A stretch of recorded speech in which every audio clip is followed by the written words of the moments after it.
तुहार दुखड़ा अभी बताई बा या फिर पटना ले जाके तो के पीटे के पड़ी। कहीं और जाए के मरवा।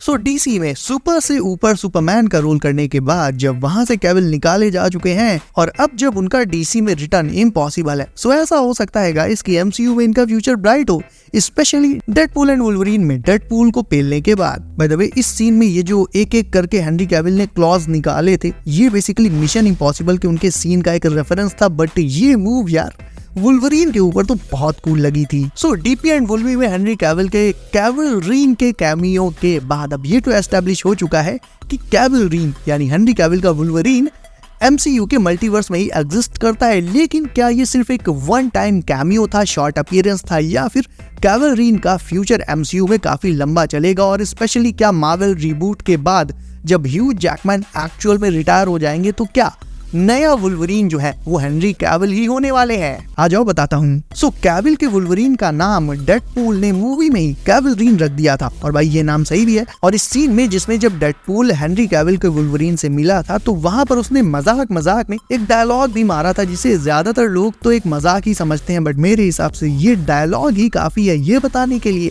कि कैविलरीन का फ्यूचर एमसीयू में कैसा होने वाला है। सो डायलॉग था, we will treat you better than the studio down the street. So यहाँ पर डेडपूल ने कैविलरीन से कहा कि हम आपको दूसरे स्टूडियो से, विच मीन्स डीसी से, जिससे कि आप लात मारकर निकाले जा चुके हो, उससे ज्यादा अच्छे से ट्रीट करेंगे और उनसे बेटर डील्स भी देंगे। सो मेरे ख्याल से ये डायलॉग भले ही सटल तरीके से, बट इस बात का इशारा है कि हेनरी कैविल ने ऑलरेडी एमसीयू में डील साइन कर ली है। बट यहाँ पर हम सिर्फ एक डायलॉग के बेसिस पर ये अज्यूम करके नहीं चल सकते कि कैविलरीन का कैमियो सिर्फ एक कैमियो नहीं था, वो एमसीयू की फ्यूचर मूवीज में भी आने वाले हैं और नए वुल्वरीन भी वही होने वाले हैं। इसके लिए हमें थोड़ा सा और डिटेल में जाना होगा, तो चलो थोड़ा डिटेल में चलते हैं। अब हमें ये तो पता है कि हेनरी कैविल ने सुपरमैन के रोल के लिए अपने आप को काफी कमिटेड कर दिया था, अपनी बॉडी से लेकर अपने लुक्स को, और सेम चीज यहाँ पर उन्होंने वुल्वरीन के कैमियो के लिए भी की थी। यहाँ पर उन्होंने वुल्वरीन के कैमियो के लिए अपनी मूछें, अपनी मूछें मुंडवा दी थी, एक तरह से उड़वा दी थी, यानी उन्होंने अपनी मूछों को सैक्रिफाइस कर दिया था ताकि वो वुल्वरीन की तरह दिख सके। और ऐसा करके पता उन्होंने एक तरह से डीसी की मौज ले ली थी। कैसे? देखो बताता हूँ। जस्टिस लीग के रीशूट्स के दौरान हेनरी कैविल डीसी के लिए अपनी मूछों को शेव नहीं कर पाए थे, और इसका रीजन ये था कि वो जस्टिस लीग के रीशूट्स के साथ साथ ही at the same time Tom Cruise की मिशन इम्पॉसिबल फॉलआउट में भी काम कर रहे थे, जिसमें उन्हें अपनी मूछों की जरूरत थी। लेकिन अब आप सोचोगे कि जस्टिस लीग में तो सुपरमैन की मूछें थी ही नहीं, तो वो ऐसे नहीं थी दोस्तों, क्योंकि जस्टिस लीग में हेनरी कैविल के अपर लिप्स में सीजीआई का इस्तेमाल करके वहां से मूछों को गायब कर दिया गया था। और खुद देखो भाई, इस पार्ट को देखो, यहाँ पर हेनरी कैविल का चेहरा अजीब सा नहीं लग रहा है? मतलब वैसे तो जॉस विडॉन की जस्टिस लीग जो थी वो अपने आप में एक बहुत ही टट्टी मूवी थी, लेकिन उसमें भी बची खुची कसर हेनरी कैविल के सीजीआई वाले चेहरे ने पूरी कर दी थी। और अभी हाल ही में वैरायटी को दिए गए इंटरव्यू में शॉन लेवी ने हेनरी कैविल के लिए इतना सारा जो प्यार दिखाया ना, उससे तो यही लगता है कि कैविलरीन हमें फ्यूचर में दिखने वाला है। खास तौर पर ऐसा मानकर चला जा सकता है दोस्तों कि ह्यू जैकमैन जब इस बार रिटायर होंगे सीक्रेट वॉर्स के बाद, और उसके बाद जब मार्वल फिर से एक सॉफ्ट रिबूट करेगा, तो जो नया वुल्वरीन आएगा, जो वुल्वरीन का नया फेस होगा, वो और कोई नहीं हेनरी कैविल ही होंगे। वैसे आपको याद होगा 3-4 महीने पहले मैंने एक वीडियो बनाया था जिसमें मैंने बताया था कि डीसी से हेनरी कैविल के फायर होने के बाद उन्हें अब एमसीयू में जगह मिल सकती है, लेकिन उनके जो सुपर हीरोज प्ले करने के चांसेस थे, बेसिकली 3 पॉसिबिलिटीज थी, हाइपेरियन, साइक्लॉप्स और कैप्टन ब्रिटेन। हमें लग रहा था वो इन 3 में से किसी एक रोल में दिखाई देंगे, बट एक्चुअल में गाइस हुआ इसका बिल्कुल उल्टा। वो इन तीनों में से किसी भी रोल में नहीं आया, बल्कि एक ऐसे रोल में आया जिसकी हमने या किसी ने भी उम्मीद नहीं करी थी, दूर दूर तक उम्मीद नहीं करी थी। और जो दूसरी डिटेल है जो इस बात की तरफ इशारा करती है कि कैविलरीन हमें एमसीयू में आगे भी देखने को मिलेगा, वो ये कि भाई जैसे जस्टिस लीग में हेनरी कैविल के अपर लिप्स में सीजीआई लगाकर मूंछों को उड़ा दिया गया था, वैसे ही यहाँ पर तो केवल भाई 10 सेकंड का सीन था। 10 सेकंड के सीन के लिए अगर हेनरी कैविल अपनी मूंछें सच में उड़ा सकते हैं, तो भाई ये कहीं ना कहीं उनका एक्चुअल कमिटमेंट दिखाता है वुल्वरीन के रोल को लेकर।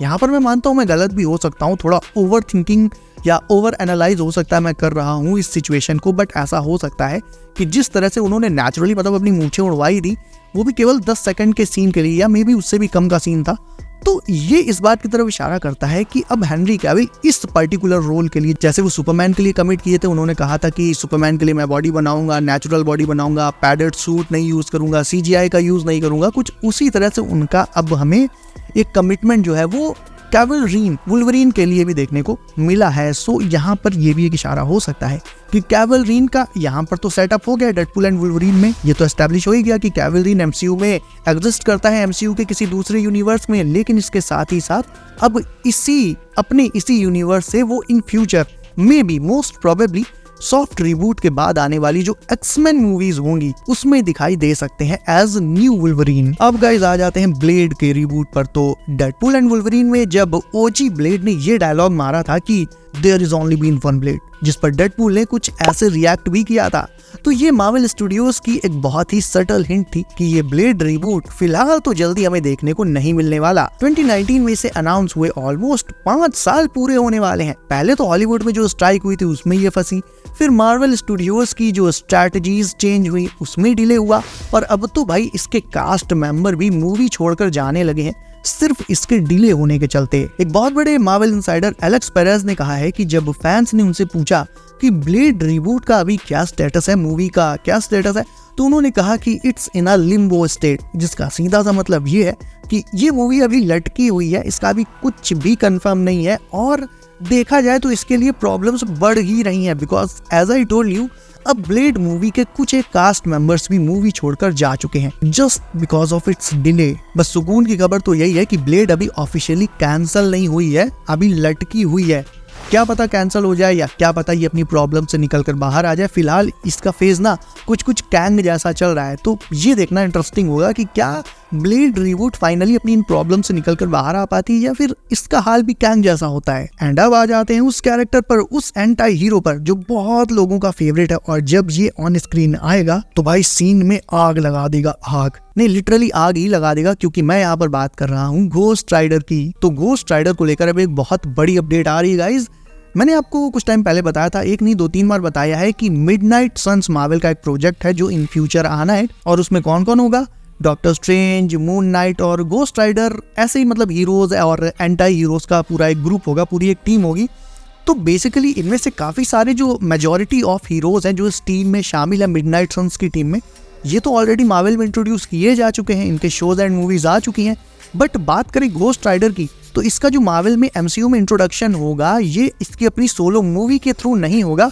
अपडेट ये आ रही है दोस्तों कि घोस्ट राइडर को अपकमिंग डॉक्टर स्ट्रेंज 3 में इंट्रोड्यूस कर सकता है मार्वल। ऑल्दो इसे कौन प्ले करेगा, इसका रोल क्या रहेगा डॉक्टर स्ट्रेंज की मूवी में, इस बारे में तो ज्यादा कुछ अभी सुनने में नहीं आया है। बट ये मल्टीवर्स सागा में पहली बार हुआ है जब एक्चुअल में घोस्ट राइडर के किसी मूवी में आने की रिपोर्ट आई है। प्लस यहाँ पर मैं कैवलरीन की तरह किसी 10 सेकंड के कैमियो की बात नहीं कर रहा हूँ, यहाँ पर मैं बात कर रहा हूँ फुल ऑन डेब्यू की, यानी निकोलस केज के बाद मार्वल का अब जो ऑफिशियल नया घोस्ट राइडर होने वाला है वो डॉक्टर स्ट्रेंज 3 में डेब्यू कर सकता है। आपको ये तो पता ही होगा कि अभी पिछले कुछ महीनों से घोस्ट राइडर के एमसीयू में फिर से आने की, मतलब पहले जो वर्जन था उसको हटाकर अब फाइनली फिर से आने की, एक नए वर्जन के आने की जो र्यूमर्स है वो काफी ज्यादा बढ़ गई हैं, और इसका रीजन सिर्फ एक है, मिडनाइट सन्स। अभी अपनी पिछली 3-4 वीडियो में से ही किसी एक में मैंने आपको बताया था कि मार्वल की जो अपकमिंग मूवीज एंड शोज की जो स्लेट है उसमें काफी सारी जो शोज हैं, काफी सारी मूवीज ऐसी हैं जो पता तो है कि हाँ इस डेट को आ रही है, बट वो अनटाइटल्ड है। मतलब मार्वल ने ये रिवील नहीं किया कि वो शो है कौन सा, और इन्हीं में से कोई एक मिडनाइट सन्स भी हो सकता है। और मिडनाइट सन्स में घोस्ट राइडर आएगा, और मिडनाइट सन्स में आने से पहले ये जरूरी है कि घोस्ट राइडर का एक प्रॉपर इंट्रोडक्शन तो हो ही जाना चाहिए। इसीलिए क्योंकि घोस्ट राइडर की कोई सोलो मूवी फिलहाल नहीं आ रही है, इसीलिए उसे मार्वल डॉक्टर स्ट्रेंज 3 में इंट्रोड्यूस करा सकता है, ताकि जब वो मिडनाइट सन्स में आए तो पहले से ही फैंस के दिमाग में वो सेटअप हो जाए कि हाँ घोस्ट राइडर भी ऐसे ऐसे करके है। अब पहले तो घोस्ट राइडर को निकोलस केज प्ले कर चुके हैं, उसका जो लेवल था वो तो भाई बिल्कुल ही अनदर लेवल था। उसके बाद एजेंट्स ऑफ शील्ड में भी घोस्ट राइडर आया था, ऑल्दो वो घोस्ट राइडर उतना कुछ मजेदार नहीं था, और सच में बिल्कुल भी मतलब एक तरह से देखा जाए तो अच्छा नहीं था। वो शो भी इतना कुछ खास नहीं था गाइज। और फाइनली अब जो नया घोस्ट राइडर प्ले करने जिसकी मतलब र्यूमर्स निकल कर आ रही हैं कि कौन से एक्टर घोस्ट राइडर को प्ले करेंगे, तो नंबर 1 पर जो नेम है वो है रायन गॉसलिंग का। अब मैं अपने पर्सनल थॉट्स तो यहाँ पर बिल्कुल नहीं बताऊंगा, आपसे तो बता ही सकता हूँ इतना कि देखो रायन गॉसलिंग अभी बारबी में उन्होंने केन का रोल किया था और कहीं ना कहीं उनकी जो इमेज है एक एंटी हीरो पर मेरे हिसाब से सूट नहीं करेगी, थोड़ी सी सॉफ्ट इमेज है उनकी। और घोस्ट राइडर के लिए एक ऐसा एक्टर चाहिए जो बिल्कुल ही बैडएस हो, उसकी पहले से ही बैकग्राउंड इमेज जो हो वो बहुत बहुत ज्यादा बैडएस हो और वायलेंट टाइप की हो। एक जो दूसरा नाम निकल कर आ रहा है, रायन गॉसलिंग तो इस लिस्ट में शामिल है, पहले नंबर पर है, बट ऐसा कहा जा रहा है कि वो मार्वल में आ तो चुके हैं लेकिन वो घोस्ट राइडर के अलावा नोवा को भी प्ले कर सकते हैं और नोवा पर तो फिलहाल ऐसी कोई अपडेट है नहीं। दूसरा जो नाम जो मेरे हिसाब से बिल्कुल मोर देन परफेक्ट रहेगा घोस्ट राइडर के लिए वो है कियानू रीव्स। भाई ये बंदा जॉन विक में बिना किसी सुपर पावर के एक सुपर पावर की तरह एक्ट करता है, मतलब ये एक किलिंग मशीन है अपने आप में। तो जब इस किलर इंस्टिंक्ट के साथ जब एक घोस्ट राइडर जैसी ऑसम सुपर पावर मिल जाएगी, आप खुद सोचो यार, मतलब फैंस का क्या ही रिएक्शन होगा यार। मेरे हिसाब से, मैं पर्सनली अपने थॉट्स बता रहा हूँ, आपके थॉट्स से डिफर भी कर सकते हैं एंड मैं भी जानना चाहूंगा कि आप क्या सोचते हो घोस्ट राइडर के रोल के लिए कियानू रीव्स ज्यादा बेटर है या फिर रायन गॉसलिंग। ये मुझे आप कमेंट करके अभी जरूर से बताओ। मेरे हिसाब से तो कियानू रीव्स इसके लिए बेटर रहेंगे क्योंकि उनकी पहले से ही इमेज एक किलर के तौर पर, एक मर्सीलेस किलर के तौर पर बनी हुई है और घोस्ट राइडर के कैरेक्टर पर ये पूरी तरह से मतलब सूट करती है रायन गॉसलिंग के कंपैरिजन में देखा जाए तो। अब केविन फाइगी ने तो भाई रायन गॉसलिंग की ही तरफ इशारा किया था कि वो ये चाहते हैं कि गॉसलिंग एमसीयू ज्वाइन करें, बट उन्होंने ये क्लियर नहीं किया कि किस रोल के लिए ज्वाइन करें। कौन सा एक्टर घोस्ट राइडर प्ले करेगा, इस बात की सारी पॉसिबिलिटीज अभी ओपन है और जो दो मोस्ट प्रोबेबल ऑप्शंस हैं वो मैंने आपको बता ही दिए और ये भी कि कौन सा ऑप्शन बेटर रहेगा एंड क्यों।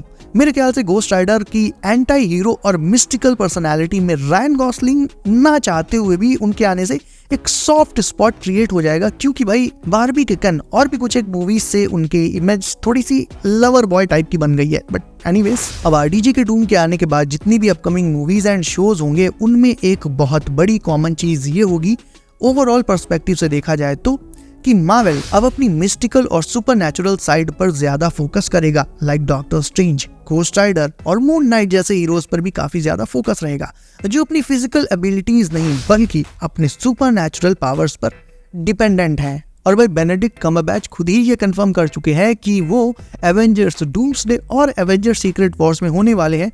तो उनकी डॉक्टर स्ट्रेंज 3 वो चाहे डूम्सडे से पहले आए या फिर डूम्सडे और सीक्रेट वॉर्स के बीच में आए, ओवरऑल डॉक्टर स्ट्रेंज 3 के सुपरनैचुरल एलिमेंट को और भी ज्यादा हाइप अप करने के लिए और भी ज्यादा मजबूत करने के लिए उनकी टीम में, अपने हीरोज की टीम में, अपने करंट हीरोज के लाइनअप में घोस्ट राइडर भी एक एडिशन हो सकता है और ये डेब्यू कर सकता है डॉक्टर स्ट्रेंज 3 में। That is the whole sum up of this video.